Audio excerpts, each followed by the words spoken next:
Hardaway, Hardaway.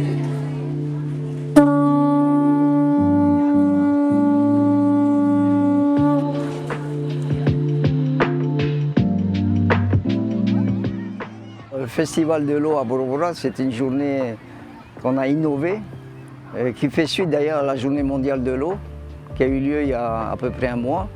Nous avons, avec notre partenaire, la Polynésienne des eaux, qui représente VTI, voulu organiser, marquer cette journée comme la fête de l'eau à Bora Bora. L'objectif étant d'apporter une sensibilisation à la population et puis aux plus jeunes aussi, parce que la jeunesse, c'est l'avenir de l'île. Et puis on a proposé une quinzaine d'ateliers. Par rotation, on a pu rencontrer chaque élève et répondre à leurs questions, leur faire passer des messages aussi.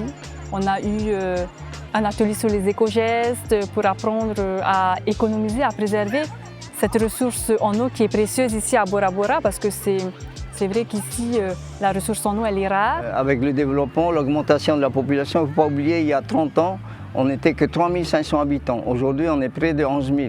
Donc il faut savoir donner de l'eau potable à tout le monde. Et pas uniquement à la population, à l'économie aussi, l'économie touristique.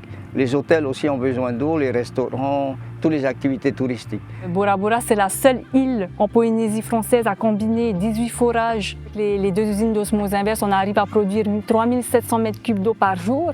C'est beaucoup, c'est à une échelle d'une commune, c'est énorme et puis c'est très innovant de la part de la commune d'avoir mis en place ce type d'installation.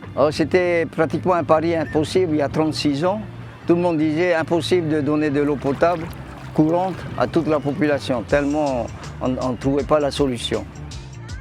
Bon, le tourisme fait vivre l'île, mais aussi il faut que le tourisme aide la population à accéder à ce service public.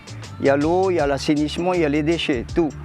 Donc il y a une péréquation, c'est-à-dire que la population paye l'eau, c'est le principe qu'on ne peut pas éviter, c'est l'égalité de tout le monde devant ce service public, mais à un prix abordable. Et pourquoi un prix abordable? Parce que l'activité économique permet de soutenir une bonne partie du coût de l'eau.